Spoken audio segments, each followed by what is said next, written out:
ಸ್ನೇಹಿತರೆ, ಚರಿತ್ರೆ ಮತ್ತೊಂದು ವಿಡಿಯೋಗೆ ನಿಮಗೆಲ್ಲ ಪ್ರೀತಿಯ ಸ್ವಾಗತ. ಇಂದಿನ ಕಾಲದಲ್ಲಿ ಮೊಬೈಲ್ ಇಲ್ಲದೆ ಇರುವವರು, ಆ ಮೊಬೈಲ್ಗೊಂದು ಇಯರ್ಫೋನ್ ಬಳಸದವರು ಸಿಗೋದಂತೂ ತೀರಾ ಕಡಿಮೆ. ಇತ್ತೀಚೆಗಂತೂ ಮಕ್ಕಳಿಂದ ಹಿಡಿದು ವಯಸ್ಸಾದವರಲ್ಲೂ ಕೂಡ ಇಯರ್ಫೋನ್ನ ಬಳಕೆ ಅತ್ಯಂತ ಮುಖ್ಯವಾಗಿ ಹೋಗಿದೆ. ಒಮ್ಮೆ ಯೋಚಿಸಿ, ನೀವು ಇಲ್ಲಿವರೆಗೆ ಎಷ್ಟು ಸಮಯ ಇಯರ್ಫೋನ್ ಬಳಸಿದ್ದೀರಿ ಅಂತ ಯಾವತ್ತಾದರೂ ಟೈಮ್ ಕೌಂಟ್ ಮಾಡಿಕೊಂಡಿದ್ದೀರಾ? ತುಂಬ ಹೊತ್ತು ಇಯರ್ಫೋನ್ಸ್ ಬಳಸೋದರ ಅಡ್ಡ ಪರಿಣಾಮಗಳು ಏನು ಎಂದು ಒಮ್ಮೆಯಾದರೂ ಯೋಚನೆ ಮಾಡಿದ್ದೀರಾ? ಇಯರ್ಫೋನ್ ಬಳಸುವವರು ಕಿವಿಯ ಬಗೆಗಿನ ಯಾವೆಲ್ಲ ಎಚ್ಚರಿಕೆ ವಹಿಸಬೇಕೆಂದು ಗೊತ್ತಾ? ಬನ್ನಿ ಇವತ್ತಿನ ಈ ಸಂಚಿಕೆಯಲ್ಲಿ ಇದರ ಬಗ್ಗೆ ತಿಳಿದುಕೊಳ್ಳೋಣ.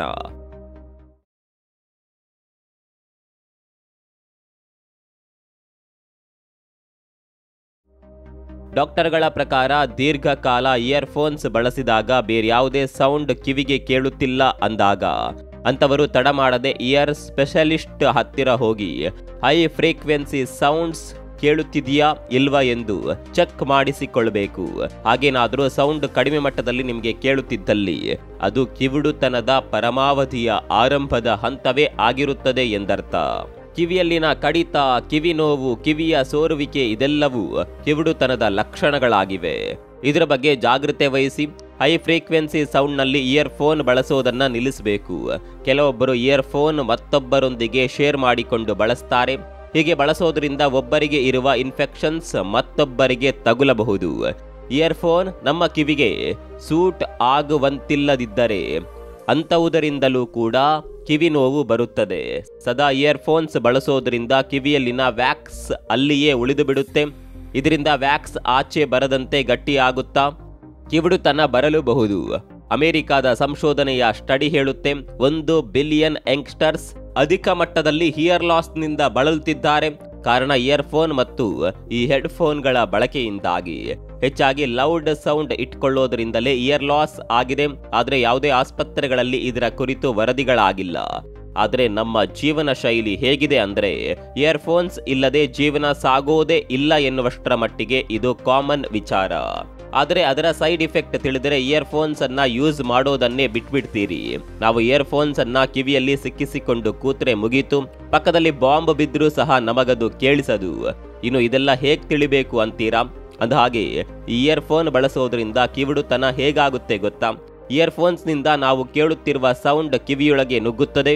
ಒಳಗೆ ಟ್ರಾವೆಲ್ ಆದ ಸೌಂಡ್ ವೇವ್ಸ್ನಿಂದ ಕಿವಿಯ ಒಳಗಡೆ ಇರುವಂತಹ ಜೀವಕೋಶಗಳು ಡ್ಯಾಮೇಜ್ ಆಗುತ್ತಾ ಹೋಗುತ್ತವೆ ಹಾಗೂ ನಿಮ್ಮ ಕೇಳುವ ಮಟ್ಟವನ್ನ ಇದು ಕುಂಠಿತಗೊಳಿಸಬಹುದು. ಕಿವುಡುತನ ಬಂದರೆ ಅದರಿಂದ ಮುಕ್ತರಾಗೋದು ಕಷ್ಟ. ಹಾಗಾದರೆ ಇಲ್ಲಿ ಇಯರ್ಫೋನ್ ಹಾಗೂ ಹೆಡ್ಫೋನ್ಗಳಲ್ಲಿ ಯಾವುದನ್ನ ಬಳಸೋದು ಸೇಫ್ ಅನ್ನೋದಕ್ಕಿಂತ ಬಯೋಲಾಜಿಕಲಿ ಕಿವಿ ಎಷ್ಟು ಸಮಯದಲ್ಲಿ ಡ್ಯಾಮೇಜ್ ಆಗುತ್ತವೆ, ಸದಾ ಇಯರ್ಫೋನ್ಸ್ ಬಳಸುವವರಲ್ಲಿ ಉಂಟಾಗುವ ಅಡ್ಡ ಪರಿಣಾಮಗಳೇನು ಎಂಬುದನ್ನ ತಿಳಿಯೋದು ಅಗತ್ಯವಾಗಿದೆ.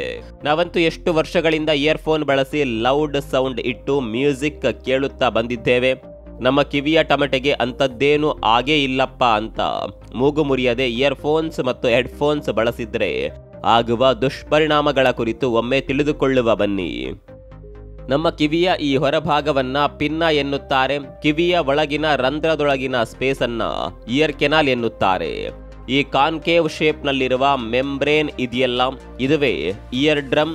ಸಾಮಾನ್ಯವಾಗಿ ಆಗಾಗ ಹಿರಿಯರು ಹೇಳ್ತಾರೆ, ಕೇಳಿದ್ದೀರಾ? ಯಾರಿಗಾದ್ರೂ ಜಗಳ ಹೊಡೆದಾಟಗಳು ಹತ್ತಿಕೊಂಡಾಗ ಕಪಾಳಕ್ಕೆ ಹೊಡಿಬೇಡಿ, ಕಿವಿಯಲ್ಲಿನ ತಮಟೆಗೆ ಪೆಟ್ಟಾಗುತ್ತದೆ ಅಂತಾರಲ್ಲ, ಇದೇ ಈ ಇಯರ್ ಡ್ರಮ್. ಇಯರ್ ಡ್ರಮ್ ತೆಳುವಾದ ಒಂದು ಪದರ, ಆದರೆ ಇದು ಬಹುತೇಕ ಬ್ಲಡ್ ಅನ್ನ ಕಿವಿಯ ಬೇರೆಡೆಗೆ ಸಪ್ಲೈ ಮಾಡುತ್ತದೆ. ನಾವು ಇಯರ್ಫೋನ್ಸ್ ಬಳಸಿದಾಗ ಧ್ವನಿ ತರಂಗಗಳು ಈ ರೀತಿಯಾಗಿ ಇಯರ್ ಡ್ರಮ್ ಒಳಗೆ ಪ್ರವೇಶಿಸುತ್ತದೆ. ಅದರ ಒತ್ತಡ ಇಲ್ಲಿ ಸುರುಳಿ ಆಕಾರದಂತೆ ಇರುವ ಇಯರ್ ಡ್ರಮ್ಗೆ ಕನೆಕ್ಟ್ ಇರುವ ಬೋನ್ ಮೇಲೆ ಬೀಳುತ್ತದೆ. ಆಗ ಕಿವಿ ನೋವು ಬರುವ ಸಾಧ್ಯತೆ ಹೆಚ್ಚು. ಇದರ ಕೊನೆಯ ಬೋನ್ ಅನ್ನ ಸ್ಟೆಪ್ಸ್ ಅಂತ ಕರೀತಾರೆ. ಒಳಗಿನ ಕಿವಿಯನ್ನ 2 ಭಾಗಗಳಾಗಿ ವಿಂಗಡಿಸ್ತಾರೆ. ಒಂದು ವರ್ಟಿಬ್ಯುಲರ್ ಪೋರ್ಷನ್, 2 ಕೊಕ್ಲಿಯಾ. ಇದರಲ್ಲಿ ಮೊದಲನೆಯದು ನಮ್ಮ ದೇಹಕ್ಕೆ ಸಂಬಂಧಿಸಿದ ಆರ್ಗನ್. ಇದರ ಕುರಿತು ನಾವಿಲ್ಲಿ ಮಾತನಾಡ್ತಾ ಇಲ್ಲ. ಆದರೆ ಎರಡನೆಯದು ಕೊಕ್ಲಿಯಾ ಏನಿದೆ, ಇದು ಇಂದಿನ ನಮ್ಮ ಟಾಪಿಕ್ಗೆ ರಿಲೇಟ್ ಆಗುವಂಥದ್ದು. ಅದಕ್ಕೂ ಮುನ್ನ ಇಲ್ಲಿ ಇಬ್ಬರು ಹೀಗೆ ಕಾಲನ್ನ ಅಲುಗಾಡಿಸುತ್ತಾ ಕುಳಿತ ವ್ಯಕ್ತಿಗಳನ್ನ ಗಮನಿಸಿ. ಒಬ್ಬರ ಬಾಕ್ಸ್ ಖಾಲಿ, ಇನ್ನೊಬ್ಬರ ಬಾಕ್ಸ್ನಲ್ಲಿ ನೀರಿದೆ. ಅಂದಹಾಗೆ ಇಬ್ಬರು ಒಂದೇ ಸಮನೆ ಕಾಲನ್ನ ಆಡಿಸಲು ಅಧಿಕವಾದ ಫೋರ್ಸ್ ನೀಡಬೇಕಾದದ್ದು ಯಾರು? ಅದು ಮೊದಲನೆಯ ಬಾಕ್ಸ್, ಅಂದರೆ ನೀರಿನಿಂದ ತುಂಬಿರುವ ಬಾಕ್ಸ್ನ ವ್ಯಕ್ತಿ ಅಲ್ವಾ? ಯಾಕಂದರೆ ದ್ರವದ ಸಾಂದ್ರತೆ ಗಾಳಿಯ ಸಾಂದ್ರತೆಗಿಂತ ಅಧಿಕವಾಗಿರುತ್ತೆ. ಇದೇ ರೀತಿ ಕೋಕ್ಲಿಯಾದಲ್ಲಿರುವ ಫ್ಲೂಯಿಡ್ ಅಂದ್ರೆ ದ್ರವವನ್ನ ಗಾಳಿಯೊಂದಿಗೆ ಕಂಪೇರ್ ಮಾಡಿದಾಗ ದ್ರವದ ಸಾಂದ್ರತೆ ಅಧಿಕವಾಗಿರುತ್ತೆ. ಹೀಗಾಗಿ ಕಿವಿಯೊಳಗೆ ನುಗ್ಗುವ ಧ್ವನಿ ತರಂಗಗಳು ಕಿವಿಯ ಒಳ ಹೋದಾಗ ಗಾಳಿಯ ಮೂಲಕ ಒಳಹೋದ ತರಂಗಗಳು 20ರಷ್ಟು ಪವರ್ಫುಲ್ ಆಗಿರುತ್ತವೆ. ಯಾಕಂದರೆ ಸ್ಟೆಪ್ಸ್ಗೆ ಕನೆಕ್ಟ್ ಇರುವ ಈ ಕೋಕ್ಲಿಯಾ ಇರುವ ಅಂತರ ತುಂಬಾ ಚಿಕ್ಕದಾಗಿರುತ್ತೆ. ಇಂತಹ ಕೋಕ್ಲಿಯಾದ ಒಳಗಿರುವ ಚಿಕ್ಕ ಜೀವಕೋಶಗಳ ಮೇಲಿರುವ ಸ್ಟಿರೋಸೀಲಿಯಾ ಎಂಬ ಸಣ್ಣ ಪದರಗಳು ಹಾನಿಗೊಳಗಾಗುತ್ತವೆ. ಸ್ಟಿರೋಸೀಲಿಯಾ ಸಣ್ಣ ಕೂದಲಿನಂತಹ ಪ್ರಕ್ಷೇಪಗಳಾಗಿದ್ದು ನಮಗೆ ಕೇಳಲು ಮತ್ತು ಶಬ್ದವನ್ನ ಗ್ರಹಿಸಲು ಸಹಾಯ ಮಾಡುತ್ತವೆ. ಇವು ಕಿವಿಯ ಒಳಭಾಗದಲ್ಲಿ ಕಂಡುಬರುತ್ತವೆ. ಯಾವಾಗ ನಾವು ದೀರ್ಘಕಾಲ ಲೌಡ್ ಮ್ಯೂಸಿಕ್ ಕೇಳುತ್ತೇವೆಯೋ ಆಗ ಈ ಸ್ಟಿರೋಸಿಲಿಯಾ ಬೆಂಡ್ ಆಗುತ್ತಾ ಸಾಗುತ್ತದೆ. ಆಗ ಕಿವಿಯೊಳಗಿನ ಜೀವಕೋಶಗಳು ಪೂರಾ ನಿಷ್ಕ್ರಿಯವಾಗತೊಡಗುತ್ತವೆ. ನಾವೇನಾದರೂ ಇಯರ್ಫೋನ್ ಸೇಫ್ಟಿಯಾಗಿ ಬಳಸದೇ ಇದ್ದಲ್ಲಿ ಈ ಜೀವಕೋಶಗಳು ಶಾಶ್ವತವಾಗಿ ಹಾನಿಗೊಳಗಾಗುವ ಸಾಧ್ಯತೆಗಳು ಹೆಚ್ಚಾಗಿರುತ್ತೆ. ಹಲವು ವಿದ್ಯಾರ್ಥಿಗಳು ಓದುವುದಕ್ಕೆಂದು ಆಫೀಸ್ಗಳಲ್ಲಿ ಕೆಲಸ ಮಾಡುವವರು ಮತ್ತು ಕೆಲವರು ದಿನನಿತ್ಯದ ಬಳಕೆಗೆ ಮೊಬೈಲ್ ಅನ್ನ ಬಳಸುವವರು, ಹೀಗೆ ಒಂದಿಲ್ಲೊಂದು ಕಾರಣಕ್ಕೆ ಇಯರ್ಫೋನ್ಸ್ ಬಳಕೆ ಮಾಡಲೇಬೇಕಾಗುತ್ತದೆ. ಹಾಗಾದಲ್ಲಿ ಇದಕ್ಕೆ ಪರಿಹಾರ ಕೂಡ ಇರಲೇಬೇಕಲ್ವಾ ಅಂತ ಕೇಳಿದರೆ ಅದುವೇ 60-60 ರೂಲ್ಸ್. ಡಾಕ್ಟರ್ಸ್ ಕ್ಲಿಯರ್ ಆಗಿ ಮೆನ್ಷನ್ ಮಾಡ್ತಾರೆ. ಅದೇನೆಂದರೆ 60% ಅಧಿಕ ವ್ಯಾಲ್ಯೂಮ್ ಇಟ್ಟು ಇಯರ್ಫೋನ್ ಬಳಸಬಾರದು ಹಾಗೂ 60 ನಿಮಿಷಕ್ಕಿಂತ ಹೆಚ್ಚಾಗಿಯೂ ಸಹ ಇಯರ್ಫೋನ್ ಬಳಸಬಾರದು. ಹೀಗೆ ನೀವು ಮಾಡಿದ್ದಲ್ಲಿ 100% ನಿಮ್ಮ ಕಿವಿ ಸೇಫ್ ಎಂದು ತಿಳಿದುಕೊಳ್ಳಿ. ಆದರೆ ಪ್ರಾಕ್ಟಿಕಲಿ ಬೇರೆನೇ ಇದೆ.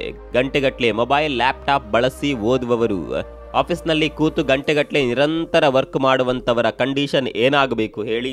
ಅವರಿಗೆ ಬಿಡುವಿಲ್ಲದ ಕೆಲಸವಿದ್ದಾಗ ಇಯರ್ಫೋನ್ ಬಳಸೋದ್ರ ಜೊತೆಗೆ 60-60 ರೂಲ್ಸ್ ಹೇಗೆ ತಾನೇ ನೆನಪಿರುತ್ತೆ ಅಲ್ವಾ? ಇಲ್ಲಿ ಒಬ್ಬ ಹುಡುಗ ವೈದ್ಯರ ಬಳಿ ಇದರ ಕುರಿತು ವಿಚಾರಿಸಲೆಂದೇ ಹೋಗಿದ್ದಾನೆ. ಮೊಬೈಲ್ನಲ್ಲಿ ಲಾಂಗ್ ಅವರ್ಸ್ ಸ್ಟಡಿ ಮಾಡಬೇಕಾದಾಗ, ಆನ್ಲೈನ್ ಕ್ಲಾಸ್ಗಳಿದ್ದಾಗ ಇಯರ್ಫೋನ್ ತುಂಬ ಹೊತ್ತು ಬಳಸಬೇಕು. ಅಂತ ಸಮಯದಲ್ಲಿ ಏನು ಮಾಡಬೇಕೆಂದು ಅದಕ್ಕಾಗಿ ಪಾಸಿಬಲ್ ಸೊಲ್ಯೂಷನ್ಗಾಗಿ ವೈದ್ಯರನ್ನ ಭೇಟಿಯಾಗಿ ಕೇಳಿದ್ದ. ಅದಕ್ಕೆ ವೈದ್ಯರ ಸಲಹೆ ಹೀಗಿತ್ತು: ದೀರ್ಘಕಾಲ ಇಯರ್ಫೋನ್ ಬಳಸಲೇಬೇಕಾದಾಗ ಸೋರ್ಸ್ ಆಫ್ ಸೌಂಡ್ ಮತ್ತು ಇಯರ್ ಡ್ರಮ್ ಅನ್ನ ನಾವು ಗಮನದಲ್ಲಿಟ್ಕೊಳ್ಬೇಕು. ಯಾಕಂದ್ರೆ ಸೌಂಡ್ ಕಿವಿಯೊಳಗೆ ರೀಚ್ ಆಗಿ ಕಿವಿಯೊಳಗಿನ ತಮಟೆಗೆ ತಾಕುವ ಡಿಸ್ಟೆನ್ಸ್ ಬಹಳ ಚಿಕ್ಕದಾಗಿರುತ್ತೆ. ಇಯರ್ಫೋನ್ಸ್ ಮತ್ತು ಹೆಡ್ಫೋನ್ಸ್ ಎನ್ನುವ ಆಡಿಯೋ ಡಿವೈಸ್ಗಳು ಕಿವಿಗೆ ಬಹಳ ಬ್ಯಾಡ್ ಎಫೆಕ್ಟ್ ಕೊಡುತ್ತವೆ. ಹೇಗಂದ್ರೆ, ನೀವು ಇಯರ್ಫೋನ್ ಹಾಕಿಕೊಂಡಿದ್ದೀರಿ ಅಂದ್ರೆ ಅದು 2 ಸಣ್ಣ ಸ್ಪೀಕರ್ಗಳನ್ನ ನಿಮ್ಮ ಕಿವಿಗಳಿಗೆ ತುರಿಕದಂತೆಯೇ ಲೆಕ್ಕ. ಹೀಗಾದಾಗ ಸೋರ್ಸ್ ಆಫ್ ಸೌಂಡ್ ಮತ್ತು ಡ್ರಮ್ನ ಅಂತರ ಕಡಿಮೆ ಇದ್ದಾಗ ಅದರ ಎಫೆಕ್ಟ್ ಹೆಚ್ಚಾಗಿ ಕಿವಿ ಹಾಳಾಗುವ ಸಂಭವ ಹೆಚ್ಚು. ಹಲವು ಸಂಶೋಧನೆಗಳು ಹಾಗೂ ಸ್ಟಡೀಸ್ ಪ್ರಕಾರ ಹೆಡ್ಫೋನ್ಸ್ಗಳನ್ನು ಬಳಸೋದು ಇಯರ್ಫೋನ್ಸ್ ಬಳಕೆಗಿಂತ ಬೆಟರ್ ಆಪ್ಷನ್ ಆಗಿದೆ. ನಾಯ್ಸ್ ಕ್ಯಾನ್ಸಲಿಂಗ್ ಆಪ್ಷನ್ ಇರುವ ಹೆಡ್ಫೋನ್ಸ್ ಖರೀದಿಸಿದ್ರೆ ಇನ್ನೂ ಬೆಟರ್. ಯಾಕಂದ್ರೆ ಇದು ಹೊರಗಡೆಯಿಂದ ಬರುವ ಶಬ್ದ ತರಂಗಗಳನ್ನ ತಡೆ ಹಿಡಿಯುತ್ತದೆ ಮತ್ತು ಅಧಿಕ ವ್ಯಾಲ್ಯೂಮ್ ಅನ್ನ ನ್ಯೂಟ್ರಲೈಸ್ ಮಾಡುತ್ತದೆ ಹಾಗೂ ಶಬ್ದ ತರಂಗಗಳ ವ್ಯಾಲ್ಯೂಮ್ನ ಪೀಕ್ ಲೆವೆಲ್ ಅನ್ನ ಕಡಿಮೆ ಮಾಡುತ್ತದೆ. ಫಿಸಿಕ್ಸ್ ಪ್ರಕಾರ ಹೇಳಬೇಕಂದ್ರೆ ಡಿಸ್ಟ್ರಕ್ಟಿವ್ ಇಂಪಾರ್ಟೆನ್ಸ್ ಅನ್ನ ಇದು ಡೌನ್ ಮಾಡುತ್ತೆ. ಅಂದ್ರೆ ಇದರಿಂದ ಆಚೆಯಿಂದ ಬರುವ ಸೌಂಡ್ಸ್ ನಮಗೆ ಕೇಳಿಸದೆ ಇಯರ್ಫೋನ್ಸ್ ನಿಂದ ಕಡಿಮೆ ವ್ಯಾಲ್ಯೂಮ್ ಇಟ್ಕೊಂಡರೂ ನಾವು ಕೇಳಬಹುದು. ನಾಯ್ಸ್ ಕ್ಯಾನ್ಸಲಿಂಗ್ ಹೆಡ್ಫೋನ್ಸ್ ಒಳಗೆ ಬ್ಯಾಕ್ ಗ್ರೌಂಡ್ ಸೌಂಡ್ ಅನ್ನ ಕಡಿಮೆ ಮಾಡಲು ಹೈ ಡೆನ್ಸಿಟಿ ಫೋಮ್ ಅನ್ನ ಅಳವಡಿಸಲಾಗಿರುತ್ತದೆ. ಇದು ಕೂಡ ಆಚೆಯಿಂದ ಬರುವ ಶಬ್ದವು ನಿಮಗೆ ಕೇಳದಂತೆ ತಡೆಯುತ್ತದೆ. ಆಗ ನೀವು ನಿಮ್ಮ ಸ್ಟಡಿ ಟೈಮ್ನಲ್ಲಿ ಇಯರ್ಫೋನ್ ಕಡಿಮೆ ವಾಲ್ಯೂಮ್ ಇಟ್ಟು ಬಳಸಬಹುದು. ಕಿವಿಯ ಸುರಕ್ಷತೆಗಾಗಿ ಡಾಕ್ಟರ್ಸ್ ಹೇಳುವ ಸೇಫ್ಟಿ ಪ್ರೊಸೀಜರ್ ಅಂದ್ರೆ, ನೀವು ಓದುವಾಗ ಇಯರ್ಫೋನ್ ಬಳಸೋದಕ್ಕಿಂತ ಹೆಡ್ಫೋನ್ಸ್ ಬಳಸೋದು ಉತ್ತಮ. ಹೆಡ್ಫೋನ್ಸ್ಗಳಲ್ಲಿ ನಾಯ್ಸ್ ಕ್ಯಾನ್ಸಲಿಂಗ್ ಹೆಡ್ಫೋನ್ ಬಳಸೋದು ಇನ್ನೂ ಉತ್ತಮ. ನಾಯ್ಸ್ ಕ್ಯಾನ್ಸಲಿಂಗ್ ಹೆಡ್ಫೋನ್ಸ್ಗಿಂತಲೂ ಉತ್ತಮವೆಂದರೆ ಅದು ಕಡಿಮೆ ವ್ಯಾಲ್ಯೂಮ್ ಇಟ್ಟು ಎಕ್ಸ್ಟರ್ನಲ್ ಸ್ಪೀಕರ್ಗಳನ್ನು ಬಳಸೋದು. ಇದರಿಂದಾಗಿ ಸೋರ್ಸ್ ಆಫ್ ಸೌಂಡ್ ಮತ್ತು ಇಯರ್ ಡ್ರಮ್ನ ಡಿಸ್ಟೆನ್ಸ್ ದೂರವಾಗೋದ್ರಿಂದ ಕಿವಿಯೊಳಗೆ ಆಕ್ಸಿಜನ್ ಸರಾಗವಾಗಿ ಒಳ ಹೋಗುತ್ತದೆ. ಆಗ ಆಚೆಯಿಂದ ಕಿವಿಯ ಒಳನುಗ್ಗುವ ಬ್ಯಾಕ್ಟೀರಿಯಸ್ ಅನ್ನ ಇದು ತಡೆಯುತ್ತದೆ. ಯಾವಾಗ ನಾವು ಗಂಟೆಗಟ್ಟಲೆ ಇಯರ್ಫೋನ್ ಬಳಸುತ್ತೇವೆಯೋ ಆಗ ಇಯರ್ ಕೆನಾಲ್ ಒಣಗಿ ಬ್ಯಾಕ್ಟೀರಿಯಾಸ್ ಅಲ್ಲಿಯೇ ಕೊಳೆಯುತ್ತವೆ. ಆಗ ಇನ್ಫೆಕ್ಷನ್ ಆಗುವ ಸಾಧ್ಯತೆಗಳು ಹೆಚ್ಚು. ನೀವೇನಾದರೂ ಶುಚಿ ಇಲ್ಲದ ಇಯರ್ಫೋನ್ಸ್ ಯೂಸ್ ಮಾಡಿದ್ದಲ್ಲಿ ಕಿವಿಯಲ್ಲಿ ಗುಳ್ಳೆಗಳು ಆಗುತ್ತವೆ ಮತ್ತು ಓಟಿಟಿಸ್ ಎಕ್ಸ್ಟರ್ನಾ ಆಗುವ ಸಾಧ್ಯತೆ ಇರುತ್ತೆ. ಈ ಓಟಿಟಿಎಸ್ ಎಕ್ಸ್ಟರ್ನಾ ಇದೊಂದು ಸಾಂಕ್ರಾಮಿಕ ಕಾಯಿಲೆಯಾಗಿದ್ದು ಭಾರತದಲ್ಲಿ ವರ್ಷದಲ್ಲಿ 10 ಲಕ್ಷ ಗಟ್ಟಲೆ ಜನ ಇದಕ್ಕೆ ತುತ್ತಾಗುತ್ತಿದ್ದಾರೆ. ಇದರಿಂದ ಕಿವಿ ಕೇಳದಂತಾಗೋದು, ಕಿವಿಯ ಸೋರುವಿಕೆ, ಕಿವಿಯ ಹೊರಭಾಗದಲ್ಲಿ ಯಾವಾಗಲೂ ಕೆಂಪಾಗಿಯೇ ಇರುವುದು ಕಂಡುಬರುತ್ತದೆ. ಇದರಿಂದ ಮುಕ್ತರಾಗಲು ಇಯರ್ಫೋನ್ಸ್ಗಿಂತ ಬೆಟರ್ ಹೆಡ್ಫೋನ್ಸ್ ಬಳಸುವುದು, ಹೆಡ್ಫೋನ್ಗಿಂತ ಬೆಟರ್ ನಾಯ್ಸ್ ಕ್ಯಾನ್ಸಲಿಂಗ್ ಹೆಡ್ಫೋನ್ಸ್ ಅನ್ನ ಬಳಕೆ ಮಾಡುವುದು. ಅದಕ್ಕೂ ಉಪಯುಕ್ತವಾದೋದೇನೆಂದ್ರೆ ಸ್ಪೀಕರ್ಸ್ ಬಳಸುವಾಗಲೂ ವಾಲ್ಯೂಮ್ ಡೌನ್ನಲ್ಲಿಯೇ ಇರಿಸಿಕೊಳ್ಳಬೇಕು. ಈಗಲೇ ನಾವು ಇಯರ್ಫೋನ್ ಬಳಸೋದರ ಸರಿಯಾದ ಮಾರ್ಗ ಅನುಸರಿಸದೆ ಹೋದಲ್ಲಿ ವಯಸ್ಸಾದಾಗ ಬರುವ ಕಿವಿಡುತನ ಈಗಲೇ ಬರುವ ಸಾಧ್ಯತೆಗಳಿರುತ್ತದೆ. ಆದರೆ ಕಿವಿಡುತನ ವಯಸ್ಸಾದಂತೆ ಬರೋದಿಲ್ಲ. ಇದು ನಾಯ್ಸ್ ಇಂಡ್ಯೂಸ್ಡ್ ಹಿಯರಿಂಗ್ ಲಾಸ್ ಅಂದರೆ ಶಬ್ದ ಪ್ರೇರಿತ ಶ್ರವಣ ನಷ್ಟ ಎಂದರ್ಥ. ಅಂದರೆ ಇದು ಜೋರಾದ ಶಬ್ದಕ್ಕೆ ನಮ್ಮ ಕಿವಿಯನ್ನ ಒಡ್ಡಿಕೊಳ್ಳೋದ್ರಿಂದ ಉಂಟಾಗುವ ಶ್ರವಣ ದೋಷ.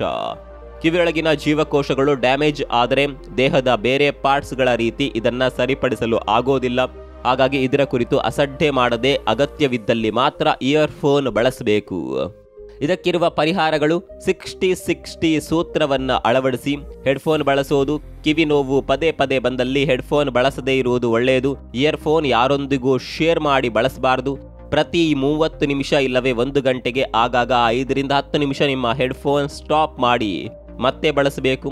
ಇಯರ್ಫೋನ್ ಬಳಸೋದಾದರೆ ನಿಮ್ಮ ಕಿವಿಗೆ ಸರಿಯಾದ ಸೂಟ್ ಆಗುವಂಥದ್ದನ್ನು ತೆಗೆದುಕೊಳ್ಳಿ. ನಿಮಗೇನಾದರೂ ಕಿವಿ ಕೇಳುತ್ತಿಲ್ಲ ಅಂದರೆ ತಪ್ಪದೆ ENT ಸ್ಪೆಷಲಿಸ್ಟ್ ಬಳಿ ಹೋಗಿ ತಪಾಸಣೆ ಮಾಡಿಕೊಳ್ಳಿ. ನೀವು ನಿಮ್ಮ ಕಿವಿಯ ಸೋರುವಿಕೆ, ಕಿವಿ ನೋವು ಉಂಟಾಗೋದು ಕಂಡುಬಂದಲ್ಲಿ ವೈದ್ಯರ ಸಲಹೆಯ ಮೇರೆಗೆ ಅವರು ಕೊಡುವ ಔಷಧಿ ಮತ್ತು ಇಯರ್ ಡ್ರಾಪ್ಸ್ ಅನ್ನ ಬಳಸಿ. ನೀವು ಟ್ರಾಫಿಕ್ನಲ್ಲಿ ಇರುವಾಗ ಅಥವಾ ರಸ್ತೆಯಲ್ಲಿ ನಡೆಯುವಾಗ ಹಾಗೂ ಕ್ರಾಸ್ ಮಾಡುವಾಗ ಫೋನ್ ಬಳಸೋದಕ್ಕೆ ಹೋಗಬೇಡಿ. ಎಷ್ಟೇ ಟೆಕ್ನಾಲಜಿ ಮುಂದುವರೆದರೂ, ಏನೆಲ್ಲ ಸಾಧನಗಳು ಬೆಳಕಿಗೆ ಬಂದರೂ ಅವುಗಳನ್ನು ಮುತುವರ್ಜಿಯಿಂದ ಎಷ್ಟು ಬೇಕೋ ಅಷ್ಟು ಮಾತ್ರ ಬಳಸಿದ್ದಲ್ಲಿ ಅವುಗಳಿಂದ ಆಗುವ ಅಡ್ಡ ಪರಿಣಾಮಗಳಿಗೆ ಫುಲ್ ಸ್ಟಾಪ್ ಇಡಬಹುದು. ನೀವು ಕೂಡ ಹೆಚ್ಚಾಗಿ ಇಯರ್ಫೋನ್ಸ್ಗಳನ್ನು ಬಳಸ್ತಾ ಇದ್ರೆ ಕಾಮೆಂಟ್ ಮಾಡಿ. ಮತ್ತೊಂದು ವಿಡಿಯೋದಲ್ಲಿ ಸಿಗೋಣ. ಅಲ್ಲಿವರೆಗೂ ನಮಸ್ಕಾರ.